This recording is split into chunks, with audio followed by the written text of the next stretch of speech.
Hey guys, Adam Root here. Welcome back to the channel. If you're new, hello. This week's vlog is going to be the biggest interesting game that we've had. So sit back, enjoy as me and Corey Fuzz Ferger go over it. Thanks.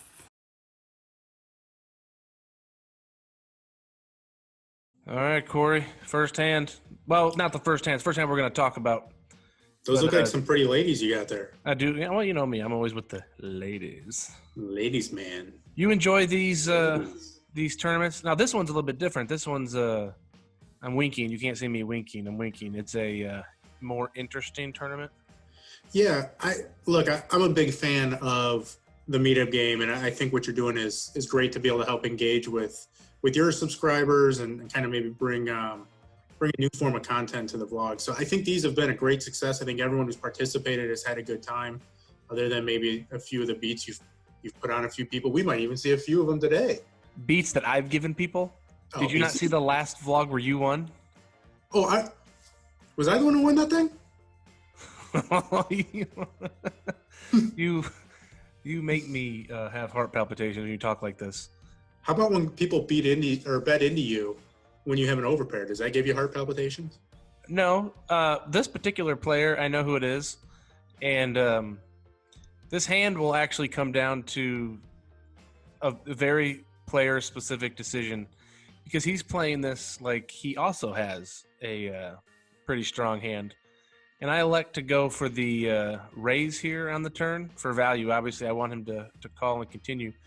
If he raises, I would probably puke, and he does. He goes all in. Now, this is a player who is capable of doing this with Jack 8, Jack Queen, Ace High Flush Draw, and of course, like anybody else, he can also have monsters. But knowing that he's capable of making these plays, I elect to make the call, and works out pretty favorably. So he had exactly what you put him on in that spot. He didn't have exactly. I mean, there was a chance that I was going to be the first one out of the tournament. Don't get me wrong, but I just against this player, I couldn't. I don't think that against this player I can ever make that fold. Now this is an odd play. I'm always a big fan of risking 7,200 to win 90. And what's funny is I don't want to say anything that would trigger problems from the. Oh, look at that flop! Whoa! But this tournament was interesting. Like, it's not a tournament that you would expect somebody to just shove 7,200 with kings, nor would you expect somebody just to rip it in with 2 10s either. Wow. Of course, that hand would have played exactly the same had they seen a flop naturally. They were getting it in at some point anyway. Yeah, every single time. They beat everybody to the punch. Here we've moved along a little bit here in the tournament. As you can see in the upper right-hand corner, Corey, there's only 27 players left. In the last hand, there were 44. And how many did we start with? 44? 48. What did we get? We got 44. We got 44. And so now we're down to 27, final 3 tables. And for the people at home, that Corey is on this table. He's CT Fuzz 21. The other Corey, that's not Corey that you're hearing talking. So don't think that Corey could possibly have. This Corey is the infamous CT Fuzz 21. Although this other Corey, it's a strong name. I'd watch this out. Other Corey. His name is not Corey, so I'm not sure I don't know why he plays under this account. But here I have 2 7s, and I think if you call pre-flop with 2 7s and you don't flop a set, you can probably most often continue on 8-5-5. Well, his slowdown on the turn there had to have been curious for you, right? Yeah, I mean, because Ace King's going to be a large portion of his range, and if he doesn't check that turn, if he goes bet, I might fold on the river, but I'm not gonna fold to bet check bet. No, I think it's a great call on the river there. Looks like I'm on the table now. Either I got moved, or I guess I got moved because your spot is taken by somebody else. So it looks like I got moved. 21 remaining. Pick up a pretty good hand here. Definitely going to go for a blind steal. And if I get called, it's not the worst thing in the world. So I got a shout out here to I Am Ran Man. Did we ever figure out if he meant rain and a mythic, or is he really like the man of Ran or something? I think he definitely meant I am Rain Man, and now just has to kind of live with his error there. Yeah, I think this I once hand lived gets. that for 3 years with vanity plates, so I understand, Rain Man. If I remember correctly, this hand gets interesting. Ooh, well, top two. Yeah, I'm up against a big blind defend, and then I bet the flop, and he called. Now he leads on this turn, and I'm only losing to obviously 9-10. 9-10. Yeah, but when somebody does this out of nowhere, it can be kind of weird, right? Yeah, it can mess with your equilibrium a little bit. It's not what you're expecting in that spot. He ends up having queen 4 offsuit for kind of a strange line there, and I don't think he bet nearly enough on the river to ever get me to fold. I mean, the river was pretty terrible. Third spade pairs the board, but as played, I don't think I can do much else but just call there. No, I would agree. And then this hand, Corey, you might have some insight on this one. So Bayou Bulldog raises min raises under the gun +1, and I think I have a mandatory 3-bet here. Absolutely. And then it's going to get back to Bayou Bulldog. And it doesn't get interesting until the turn. I think it plays pretty naturally up until this point, although it seems like he's going to time out, which would have been kind of odd in this tournament. He really is taking forever to call this or raise. He ends up calling. Flop seems relatively safe. I would think so. You've got to feel pretty comfortable with that flop. Yeah. And then he leads right into me. So also an odd play. So let me ask you, why choose the call there? Because donk betting, or are you nervous? Donk betting is strange, for one. Right. And when somebody does that right into you, it's kind of confusing because the natural play there, if he had a really solid hand, the natural play is to check call and kind of, let me try to catch up a little bit if he's super strong, or to check raise. Well, he's trying always to get the money in on the flop. And here, the third spade hits. He hasn't slowed down. I 3-bet him pre-flop as an under the gun +1 raiser. So his range is looking pretty good too. He's going to have a lot of sets in his range. He's going to have there are spade combos that he can have. Of course, I have the king of spades that blocks a few of them. I think given what we've seen pairs here, he can have. What? Yeah, I think given what we've seen here, I think it's a pretty straightforward call. Yeah, so I fold. I make the fold. They're not willing to put my tournament life on the line there with one pair. And that might be kind of conservative. Well, again, when you're looking at a tournament situation, right, like it's better just to err on the side of caution because as you can see here, you still have roughly 10,000 chips, which is plenty to play with. So if you don't know where you're at, it's not worth risking your tournament life. That situation, I think the lead out probably threw you for a loop. The reason I don't think he's overly strong there is simply because he's got to assume you're going to c-bet, which is a perfect opportunity for him to check raise you if you actually had you beat. No, I think you're exactly right. I think I got thrown off by the donk bet. And here, what's funny is as conservative I was on that hand, this hand I'm not going to be conservative. Oh, no. So Caution be gone on this one. Sure. So I flop middle pair and a backdoor flush draw. And on the turn, I realized a little bit more equity with that flush draw coming in now. So I think this is a mandatory bet. I end up just putting it all in. And kind of unlucky there that he had turned a set, but pretty lucky river. Oof. So, yeah, a little beat there, but, I kind of like the way that I played it. I don't know the player at all. And I had a ton of cards that I could hit, and I decided that this was the time to kind of force the action a little bit. Here, Bayou Bulldog raises it up again to 600. I think I'm probably going to go for the 3-bet here again. Going for 1250, kind of a small 3-bet. Your thoughts?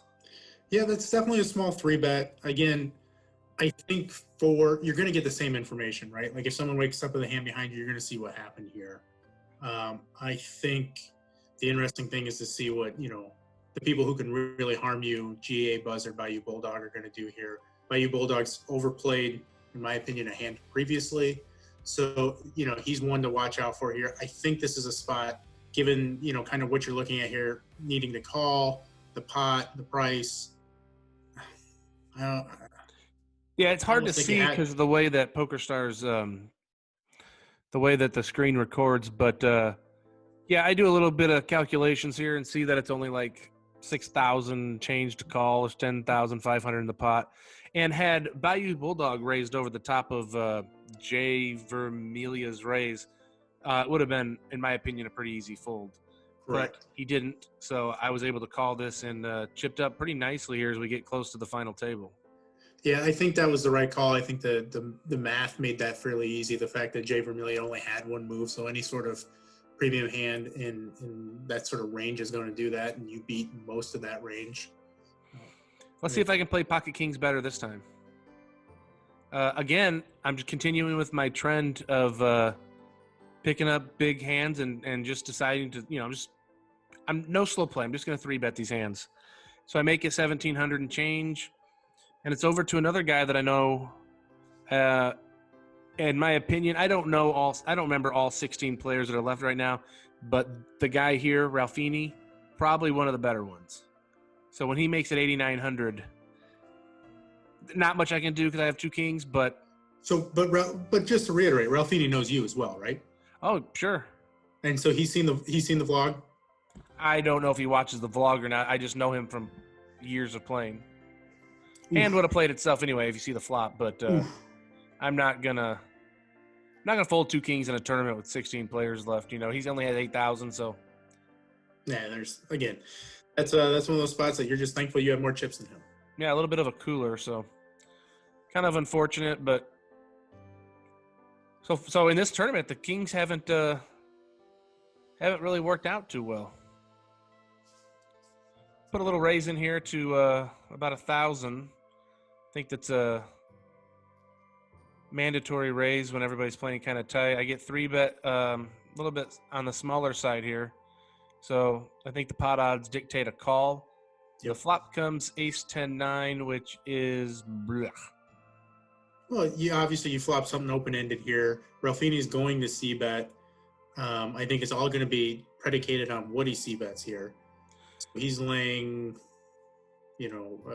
I'm getting 3-1. So here 2.75 to 1 roughly. Yeah. So what my thought process is here. We have a little bit of time to talk about it because I'm gonna time bank here pretty good. If this board wasn't ace high, I think a shove is mandatory. The problem here is he raised it pre-flop, and now he's betting on a ace high board. He's not folding an ace. So shoving here against this particular board, I think, is probably bad. But I didn't start this tournament, Corey, to flop a straight draw and just fold. You catch my drift? I'm picking up what you're putting down. You're trying to make someone famous. So I elect to shove. I get snapped off, which makes a lot of sense. But since it's my vlog and that I put the tournament together, I get there. Boom. Sorry, Ralphini. Yeah, easy come, easy go. The last hand I lost to him, and now I beat him. So he moves on to another table, so we don't have to worry about him. Here under the gun, again, I have the chip lead of this table. Well, almost. GA Buzzard has the chip lead, but I'm looks pretty like close. You're third of 13. Yeah, third of 13. I decide that King Jack under the gun is a raisable hand.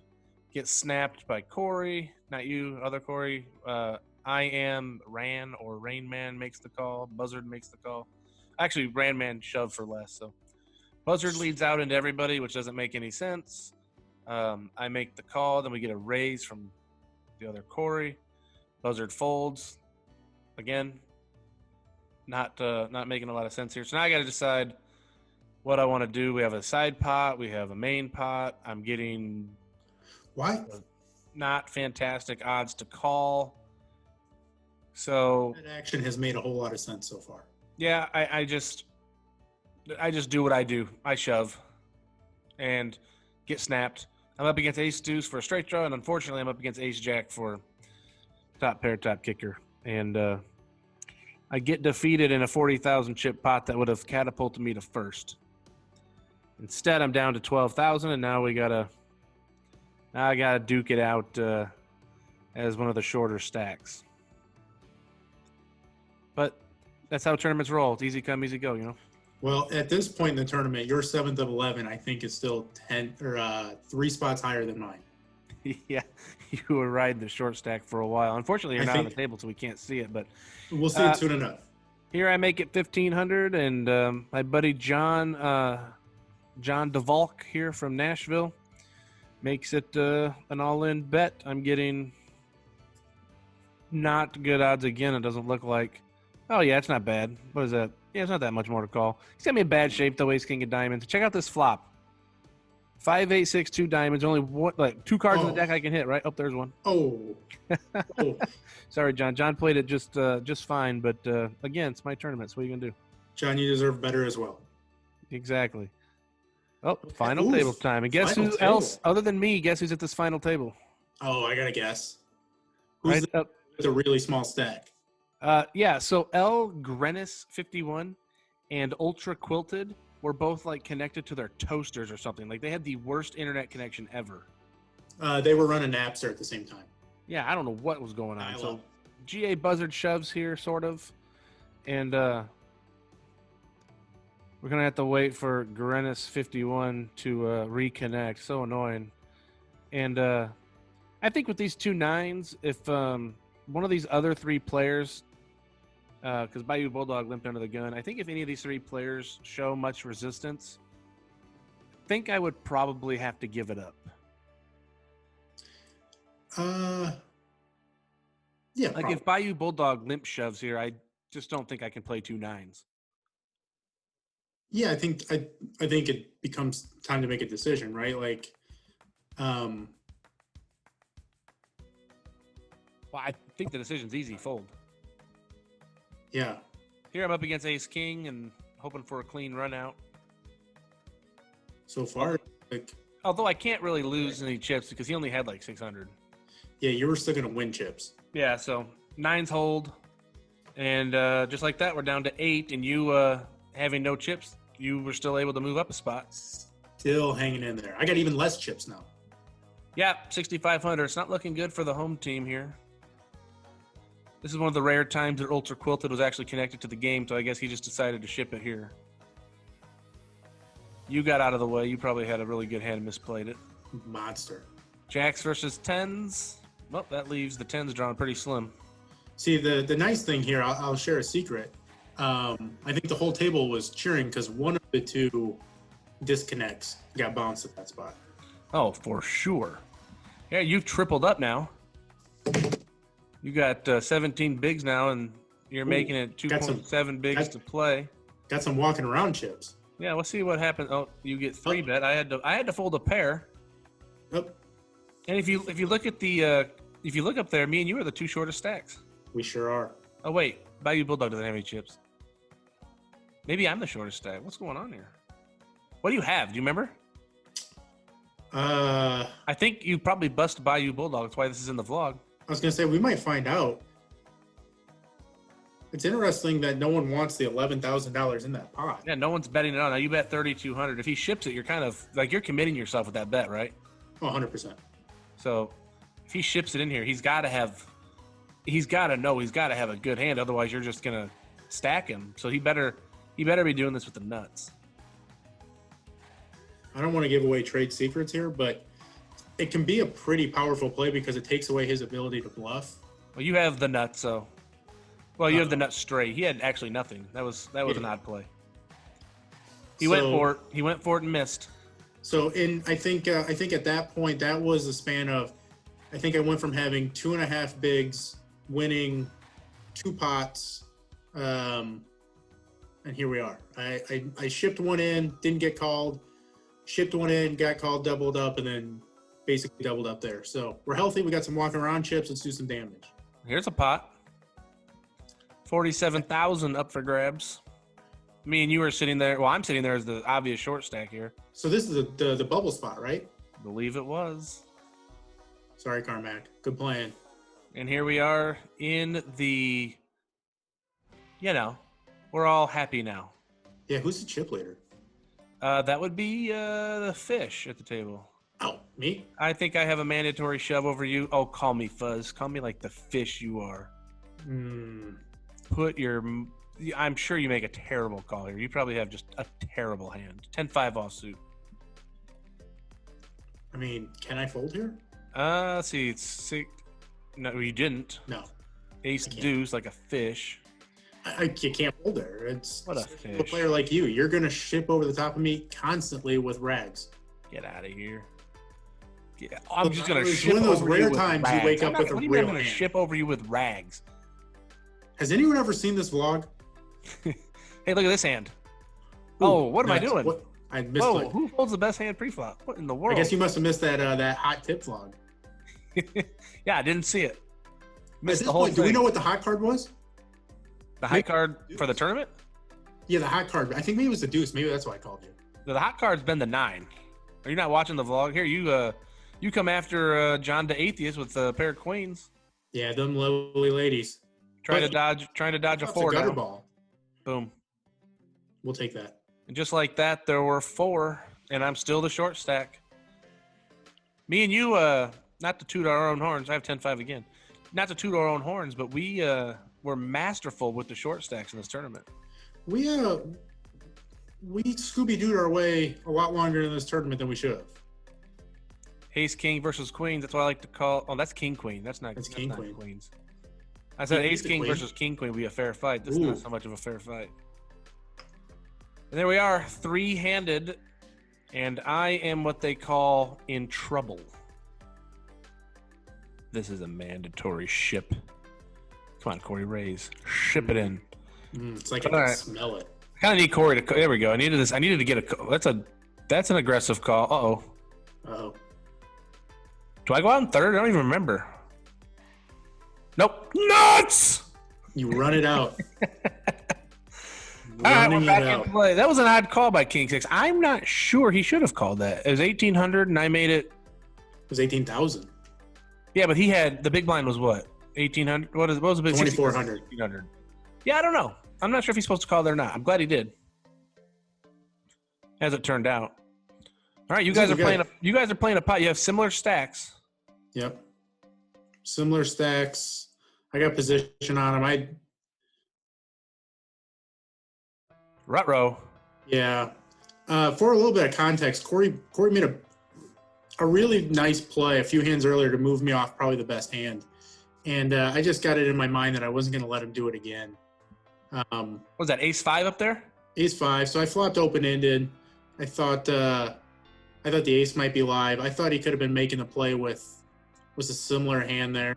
It was really well disguised kings. Again, Heads up here, threw me a off king guard. on the button, less than 10 bigs, all in. And I get out flopped, and unfortunately, that's going to be all she wrote. But hey, Corey, I do appreciate you stepping in here, and we'll do it again another time. Yeah, absolutely. Congratulations. That's I think we're even up on our last longer bets, so I think we got a rubber match coming up. Sounds like a plan. Thanks, man. Thanks, everybody. Hope you guys enjoyed that second place finish by me, third place finish by Corey. We have a lot of fun having these games, and it's cool to be able to play with everybody. If you guys want to get involved in these games, it's very easy. You can join my Facebook group, which is called So Rude. You can see that right there. You can follow me on Twitter at pvault2. You can follow me on Instagram, AdamRude2Go. All of that stuff will be in the description box below. That is how you can contact me to get involved in the games. And everybody has a lot of fun with the games, I'm pretty sure. So let's do that. If you guys made it this far in the vlog, I have to imagine that you like something about it. So do me a favor. It helps the channel a ton if you hit the thumbs up, that likes it. If you hit the subscribe button, which means you'll see my videos when I put out new ones, hit the little bell, and then you get like emails and stuff. And then leave a comment. I'm very good recently at responding to every single comment. So leave a comment and I will probably respond. Unless it's mean, in which I will just delete it because I don't need that in my life. So cool. I will see you guys in 1 week, and in 1 week, that vlog I think you guys will like. It is not online, and it's something you guys have been asking for, so make sure to tune in for that. We will see you guys, everybody. Stay safe. Wash me in the water, cleanse me in the mercy of your love. I need a heavenly touch, 'cause I'll be backsliding. I need a little guiding for my soul. Only heaven knows, 'cause I just